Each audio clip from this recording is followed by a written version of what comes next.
What's going on, guys? Codeman here. We're out here doing some preseason scouting. We're looking for turkeys, looking for deer, just about anything. Actually, just walking in before I even got all set up here to take this little intro. There's a pheasant right over here to our right in this little thicket patch. I'll spin around here in a second and show you. And off to my further right, there's a old permanent stand. So already that tells me I'm in a pretty good area. I'm on public land here, local in West Virginia. People have hunted it, so there's gonna be deer, I'm sure, here. Actually, last year, me and a buddy hunted right down the hill here to my left and had a spike colt roll through, and I saw a couple does way off in the distance. So there's definitely some deer that move through this area. But the plan for today is, it's really nice. It's about 42 degrees. It's sunny, and we have about 5 hours of daylight left. So we're gonna walk as far as we can to the edge of this public land. Hopefully it's gonna be untouched by people. I don't know. There could be more touched than out here. You know, I won't know till I get back there. Posted on my Facebook, you know, I asked what people wanted to see today. I had a couple guys comment. One guy wants to know how to get them to cross a fence. It's gonna be tough because there's no fences out here, so it's gonna be hard for me to tell. But I know does and food are your two main things that you want for your bucks. They chase some does and they gotta eat, you know, so if you have those two things, should really be no problems getting them to cross a fence. Now, the other guy commented and said, what are the benefits of preseason scouting to season success? Well, it's simple, you know. I guess it's not simple. Well, you gotta know where the deer are, you know. If you don't know where the deer are, how are you gonna go hunt to kill them? So once you get a general idea of where they're moving through the spring, you're gonna know where they're kind of patterning into the summer. And once you hit that fall, that late summer, early fall, when season's getting a couple weeks away, those deer, their patterns are gonna change, obviously. They change with the seasons. They change with where the food goes, where the water goes. But having a general idea of where these deer are moving is gonna help you immensely when it comes to hunting this season. Now, once you get that down, you can come out here, drop a mineral site. You can come out here and set up a camera. You know, those kind of things are going to help you. You'll find your deer. Then you can start really pinpointing what routes they're walking, where the food is, where their bedding's at. Once you get all of those things all gathered up, when you come in here in the fall, that first day, if you did your homework, you checked your cameras, you put the food where the deer were coming, you're going to see deer. Now, is it always going to be, you know, giant buck? No. Are you always going to see a buck? No. But you might see deer constantly. And that's what it's all about. You know, we're not out here to kill things every time we come into the woods. We're out here to enjoy what God gave us. You learn every time you come into the woods. And that's the benefits of preseason scouting. So we are at stop number 1. I just walked through a bunch of this thicket behind me. And while I was walking through there, I got to thinking, and it brought me to want to record this because I have another tip. You know, we're preseason scouting like we just talked about. I don't know the land. I don't know all the marks. I don't know where the property line is. So tip number 2, download a satellite mapping app. I don't care if it's Hunt Stand. I don't care if it's Onyx. Whichever one you want to use, get it. It shows you property lines. It shows you all kinds of different things, weather, wind zones. I mean, it's unbelievable what these apps can do. I use both. I started using Hunt Stand before I found out about Onyx, and I just kept using Hunt Stand. I have all my property lines mapped, but now I use Onyx because it's got different features than Hunt Stand. You know, and like right now I'm tracking where I'm walking. It's telling me how many miles, how long I was in the woods, where I went, and I can go back and follow all that. Hunt Stand doesn't do that. So it's up to you what you want to do, but get a satellite mapping app. Don't say, I don't need it under the land. Get it. You won't regret it.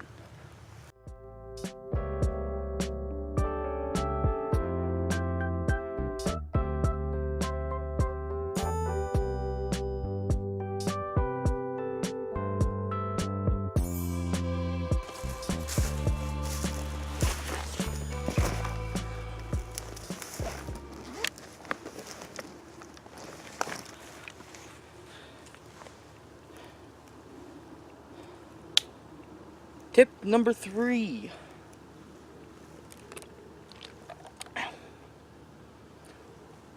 Water. H2O.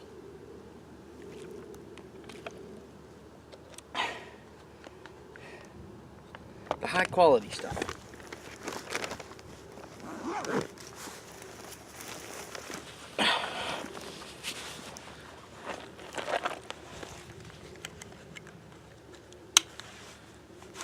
That's all.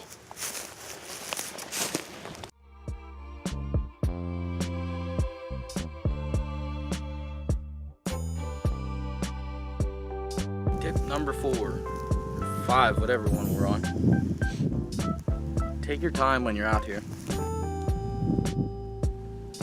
Stop every once in a while and get your binoculars out and just glass the area. You know, I'm up higher now. I'm above all this undergrowth because it's all Preseason. I can't see around it. Only zoomed in and a lot cooler because that's what binoculars do. Now, good pair of binoculars. These are the Vortex Diamondbacks 10x42s.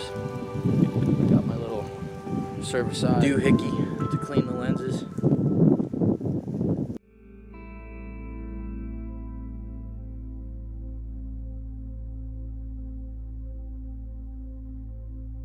Another really important thing to look for: water. Deer need it, can't survive without it. There's 5 things they need in life: food, water, food, water, and a bedding area. Those 5 things right there are the keys to finding deer, if you ask me. Because they can't live without food, can't live without water, and they're going to have somewhere to bed.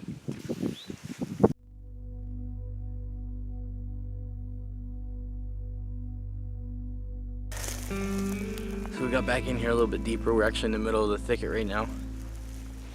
We finally found signs of deer life. Some a lot better trails. I'm starting to find piles of crap laying around. It's not doe crap. It's some other imaginary creatures with antlers on their heads. You know, those white ones that everybody wants? Yeah. That's the kind of crap I'm seeing. But I'm not going to hang out here long, because that is one downside to preseason scouting, is that you're spreading your scent, you know. I'm sprayed down and everything, but that don't mean I ain't spreading scent. Every time I open my mouth, something's coming out, right? So, you're educating the deer when you're in here. But as long as you don't stay on the same designated paths, you get off the beaten path, you aren't in here very often, you should be alright. Don't come in every day looking in the same spots. You know, those deer will never come in there. You want to come in once a month, you know, something like that, every couple weeks.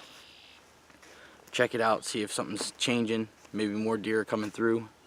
Stuff like that, that's alright. But don't get crazy with it, because if you educate the deer, you'll never find them. You'll never see them. They'll become nocturnal. It's a bad story, and you don't want it to happen. So remember that. Don't educate the deer. Just educate yourself. Oh, and still no sheds.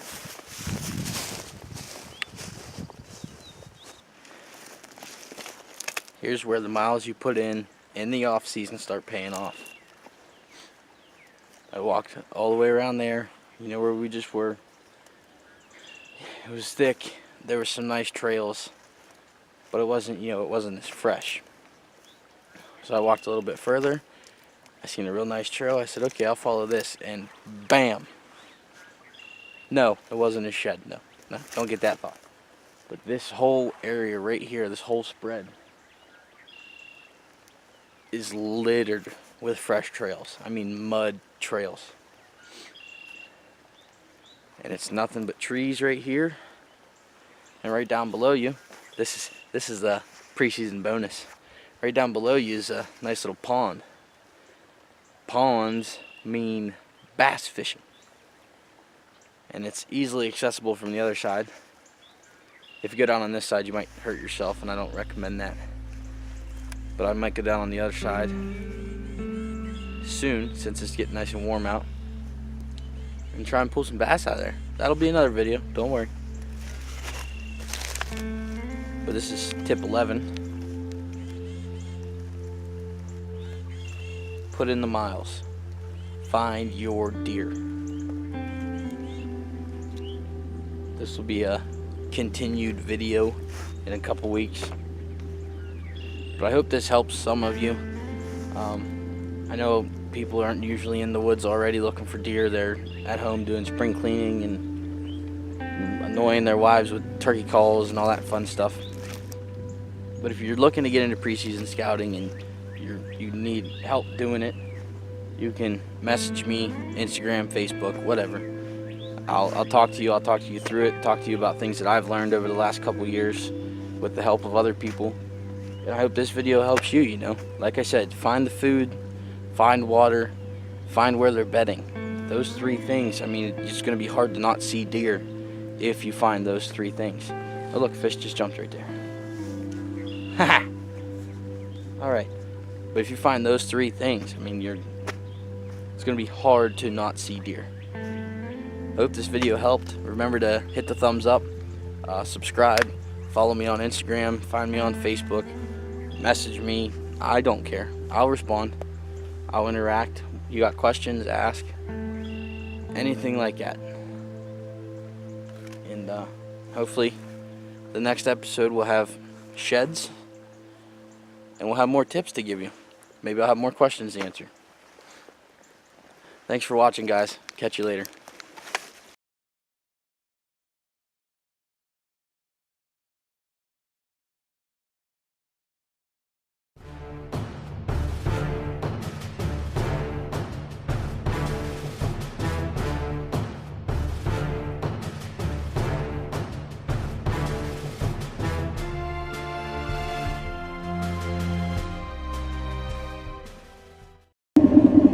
The way it always happens. Leaving the game lands, I look out in this pipeline. There's two turkeys walking across it. A hen and a really nice long beard. We're talking like dragging the ground long beard. It's a good sign, really good sign. He kept going into full strut there a couple times. That was before I got the camera out. I couldn't get it out fast enough, so you didn't get to see that, but he's there. So that's a good sign for the spring. I know where we'll be coming to.